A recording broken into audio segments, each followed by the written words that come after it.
très heureux d'être avec vous aujourd'hui.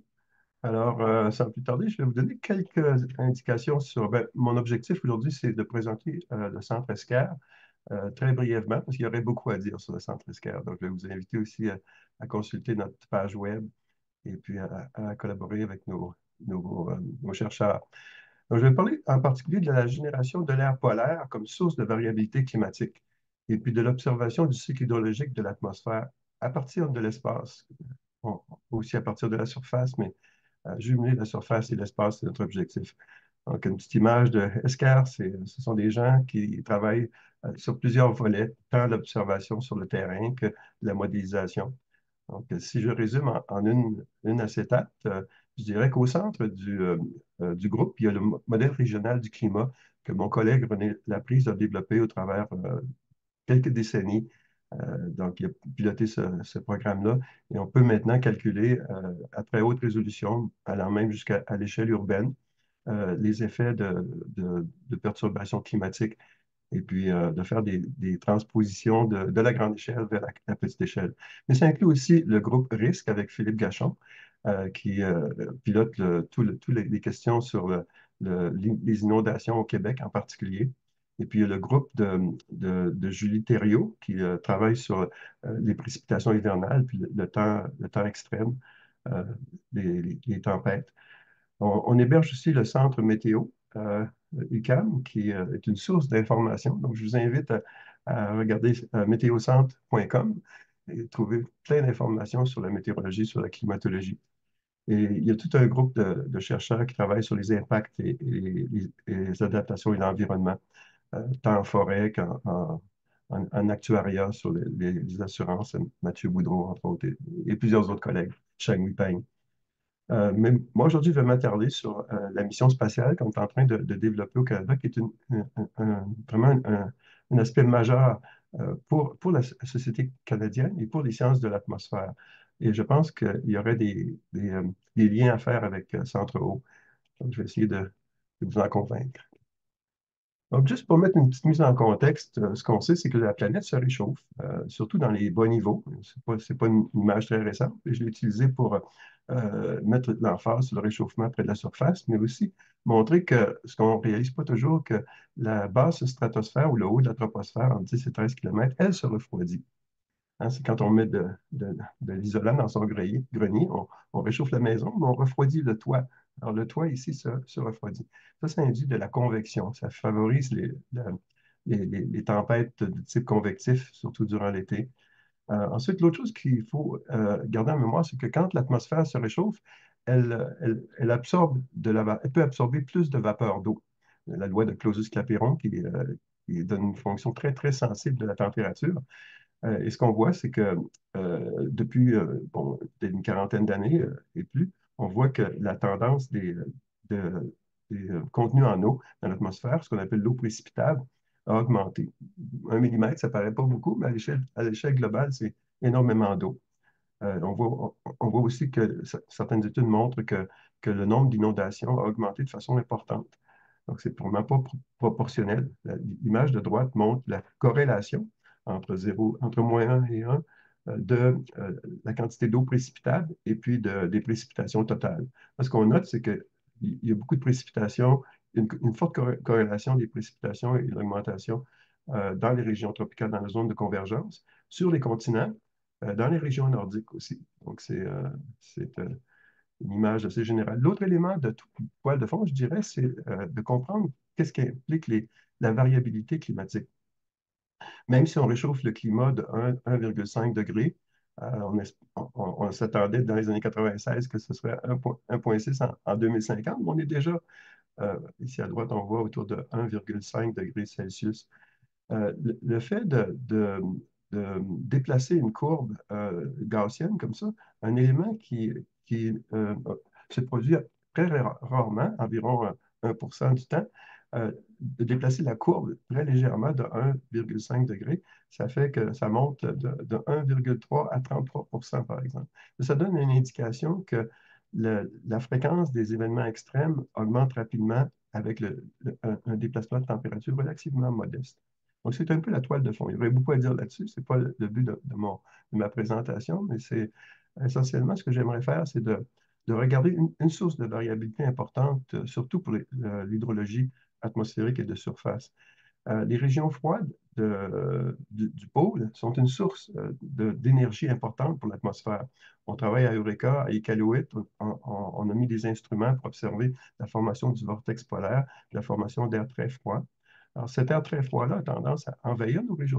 On le voit aujourd'hui, on l'a vu sur la côte ouest cette semaine, des périodes très, très froides. C'est typique du fonctionnement de l'atmosphère. C'est une pompe thermique que l'atmosphère réalise. Et quand on a des incursions d'air très froid, ça amène, ici, ce qu'on voit, c'est bon, en toile de fond, c'est une carte de météo avec les hautes pressions et les basses pressions, mais la couleur représente le géopotentiel, c'est-à-dire la température moyenne dans les 5 premiers kilomètres de l'atmosphère. C'est une espèce de gros thermomètre en 2D là, sur la planète qui montre là où il fait froid et là où il fait chaud. Donc, l'air froid, c'est quand c'est bleu et mauve, et l'air chaud, c'est quand c'est rouge ou orangé. Donc, ce qu'on voit ici, c'est plus une carte de température moyenne dans la basse troposphère, entre 0 et 5 km.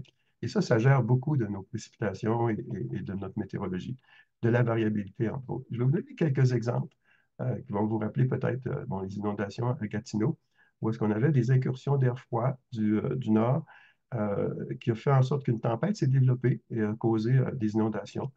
Euh, Plus récemment, sur la côte ouest, on avait des rivières atmosphériques qui étaient dues aussi à de l'incursion d'air polaire, qui fait en sorte qu'on a des gradients très serrés qui transportent des vents et de l'humidité sur la côte.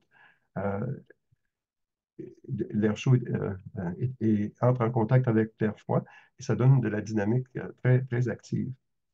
Donc ça, ce sont pour les rivières atmosphériques, mais il y a aussi les tempêtes hivernales. Donc, les bonnes tempêtes, on en a plusieurs classiques, là, ici, datent un petit peu, mais c'est toujours la même histoire. On a une incursion d'air froid qui entre en contact avec l'air chaud et génère de l'énergie qui va développer des systèmes météorologiques alimentaires. C'est la variabilité du climat qui est accentuée, même si le climat se réchauffe globalement, lentement, à quelques dixièmes de degrés. La variabilité du climat est beaucoup avec la dynamique de l'atmosphère, la partie génération d'air froid. Donc, il faut vraiment tenir compte de la production, de la facilité que l'atmosphère peut avoir à produire de l'air très froid, qui va éventuellement alimenter les systèmes météorologiques. Un autre cas ici en janvier 2020, où est-ce qu'on avait de la convection profonde qui avait affecté les maritimes, Terre-Neuve en particulier. Ça affecte aussi les tornades. Dans le sud des États-Unis, il y avait 40 tornades juste la veille de Noël, un peu, il y a quelques années. Donc, c'est toujours relié. Le point important de ces quelques acétates, c'est de montrer que c'est toujours relié à de l'air très froid qui entre en contact avec de l'air chaud en se déplaçant vers le sud. Comment cet air-là est généré? Ben, il est généré en bonne partie par la vapeur d'eau, mais aussi par les nuages eux-mêmes, qui sont des radiateurs très efficaces, surtout en Arctique. Et donc, ça dépend de la microphysique des nuages, de la taille des cristaux, du nombre de gouttelettes, des aérosols, de la chimie, de la précipitation qui va avoir lieu. Puis, quand on fait de la précipitation, on assèche l'air, on la rend plus transparente, on change son effet de serre. Donc, ça se joue, c'est un processus extrêmement complexe dont les climatologues font face en faisant des modèles climatiques. Je dirais que c'est l'endroit le plus incertain des modèles en ce moment. Et c'est pour ça que la NASA a mis 2 milliards de dollars canadiens sur une mission pour arriver à réduire les incertitudes sur les processus de nuages et de précipitations. Ça s'appelle Aerosol Cloud Convection and Precipitation. En gros, le fonctionnement, c'est que la Terre, l'atmosphère bénéficie de condensation à l'équateur et puis qui produit de l'énergie. On a ici une carte de génération d'énergie dans l'atmosphère. Au pôle, on a du refroidissement dû à l'infrarouge, ce qu'on va mesurer avec notre instrument. Puis entre les deux, on a des transports qui sont générés pour transporter, pour rééquilibrer l'atmosphère. Les pertes en infrarouge sont compensées par des transports de chaleur et d'humidité, et c'est là qu'on a l'action dont on parle. Et quand on regarde à plus fine échelle, on se rend compte que les nuages ont une signature très particulière. Les nuages dépendent de tous les processus physiques de l'atmosphère. Donc, les courants jet, le rayonnement solaire, infrarouge, les mélanges turbulents, la convection, l'entraînement, la chimie, la couche limite, les aérosols, l'orographie. J'en mets que quelques-uns, mais en fait, tout dépend euh, va affecter les nuages puis les précipitations. Et puis, la façon dont ça affecte, c'est par effet de seuil. C'est-à-dire que ce n'est pas graduel, c'est off-on. On passe un seuil, 100% d'humidité, puis on forme un nuage. Puis en fait, ce 100%-là n'est pas précis, ça peut être plus ou moins. Et puis, pour la congélation, à 0 degré Celsius, plus ou moins, encore une fois, ça peut congeler à plus bas. C'est une switch, ça passe de 0 à 1 assez abruptement. Il y a la même chose pour la précipitation, de façon moins raide, de toute façon, mais on a les précipitations qui commencent autour de 40 microns quand les cristaux atteignent une certaine taille. Et donc, ces switches qui sont assez abrupts sont des facteurs, on dit non linéaires, des facteurs qui vont jouer très fortement pour changer la météorologie et le climat. Et donc, on doit être capable de mesurer les processus physiques. Quand on regarde l'infrarouge qui est émise dans les 8 bandes de TIC-Fire, émise par les nuages au kilomètre, peut-être à cette échelle-là ici. Donc, on voit une signature euh, très reliée, très sensible, très reliée à un sous-ensemble des processus. Alors, pour que les modèles aient l'exactitude ou la très bonne qualité, il faut qu'ils soient capables de reposer les nuages et les précipitations au bon endroit, au bon moment, pour la bonne raison. Ce qu'on appelle une contrainte majeure.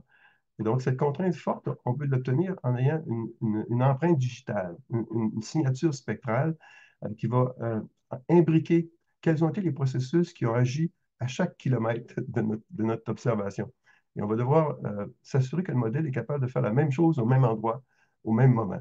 Et donc, ça c'est ce qu'on appelle une fermeture. Donc, c'est une contrainte très, très forte et c'est l'objectif de cette mission. Pour y arriver, on a développé un radiomètre, un spectroradiomètre en infrarouge lointain, avec la technologie développée à l'INEO à Québec. Et donc, il est très, très sensible. On parle de 20 milliwatts par mètre carré par cité radian. Et puis, sa particularité, c'est qu'il va juste dans l'infrarouge lointain. On observait jusqu'à maintenant seulement jusqu'à 15 microns environ.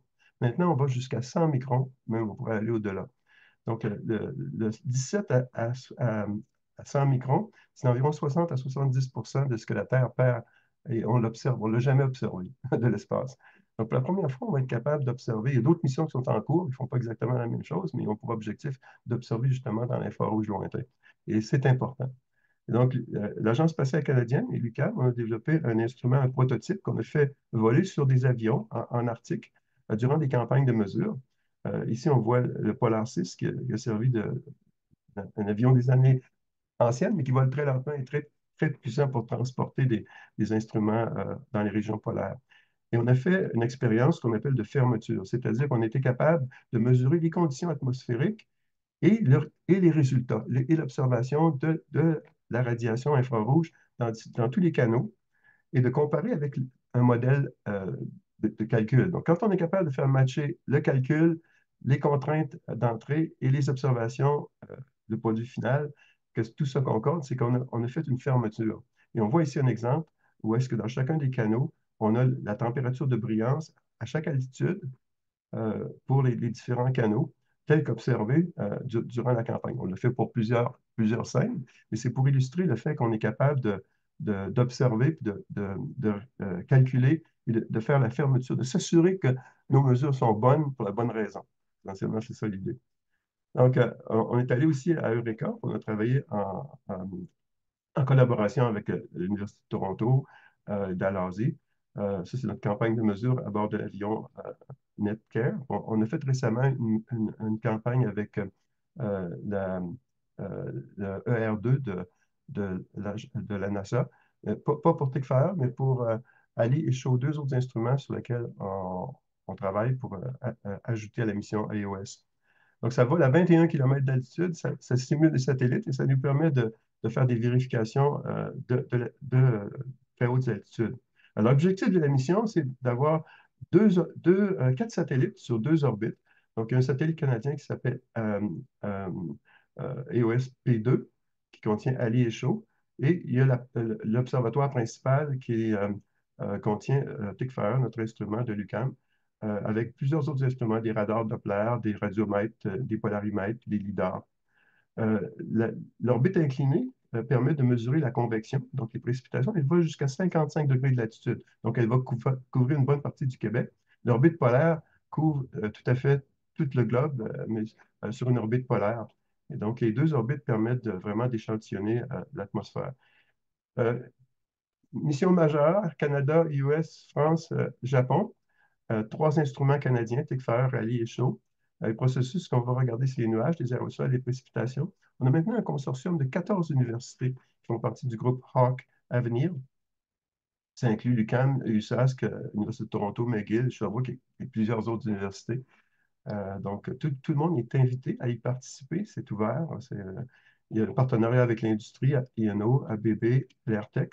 On a un partenariat avec les institutionnels, avec Environnement Canada, avec le Conseil national de recherche, avec le FQRNT, avec le CRSNG, l'Agence spatiale, évidemment.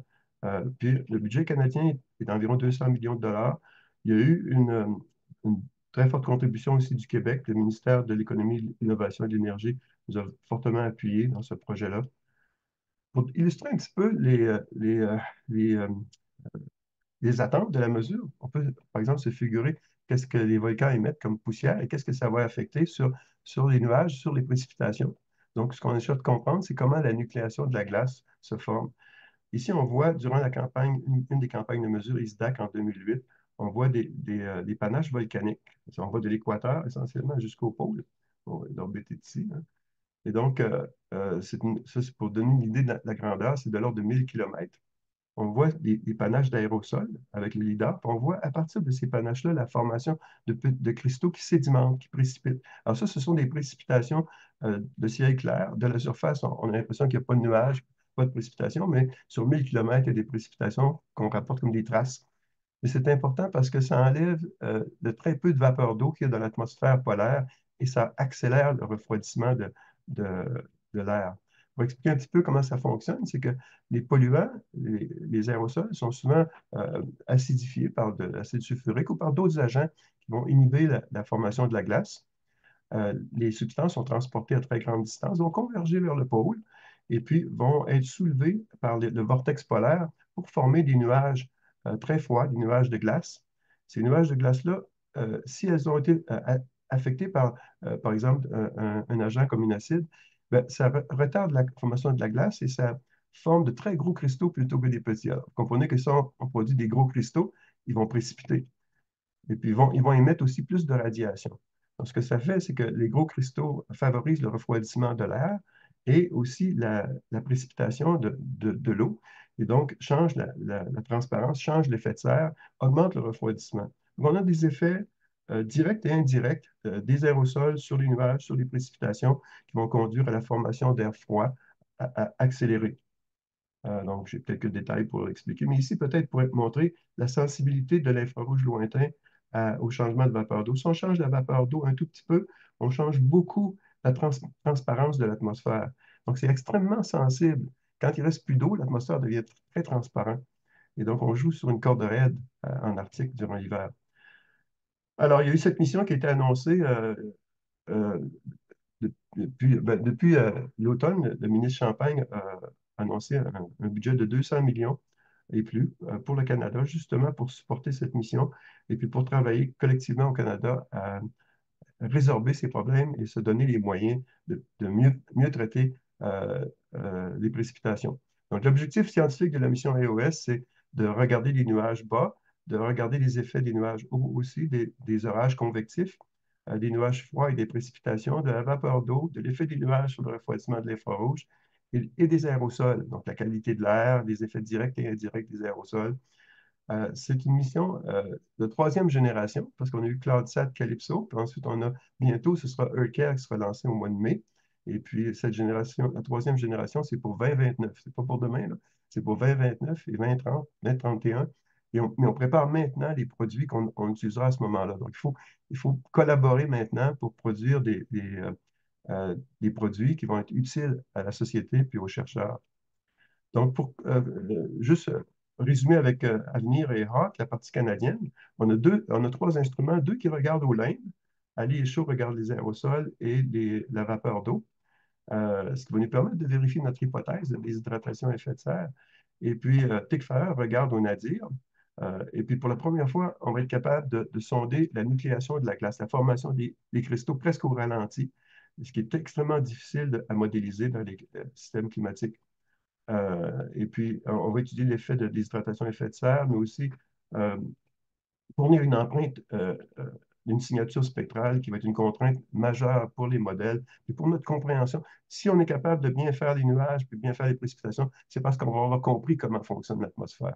Donc, on joue avec un plus, c'est-à-dire que c'est un win-win, c'est-à-dire que dans la mesure où on va apprendre à bien modéliser les nuages puis la précipitation, on va être capable d'améliorer nos connaissances, nos prévisions.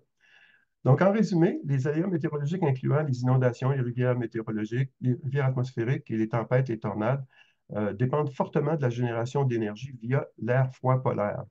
Donc, c'est le message que je voulais vous laisser. Cette énergie est générée principalement par des émissions infrarouges lointains, en particulier presque 60 des émissions infrarouges qu'on ne mesure pas encore sont à la source de génération d'air froid et sensibles à la microphysique des nuages et aux précipitations. Dick Farr Nuagir euh, se joint à la mission EOS NASA. L'observatoire s'appelle Sky. L'incliné s'appelle Storm. Donc, c'est Sky and Storm. Avenir et la mission canadienne, la partie canadienne, c'est une mission double pour des nouvelles observations de pointe avec des lidars, radars, polarimètres, radiomètres, toute une panoplie de haute technologie simultanée pour essayer de vraiment cerner tout ce qu'on peut mesurer sur la microphysique des nuages et des précipitations. La mission a 4 satellites sur 2 orbites avec une bonne couverture canadienne pour les 4 satellites. Et le consortium de 14 universités collabore pour faire avancer la recherche. Et la question que je vous pose, c'est quels sont les produits utiles pour Centre-Haut? Quelles sont les collaborations qu'on pourrait faire? Et quel est le futur? Donc, là-dessus, je vous laisse pour les questions.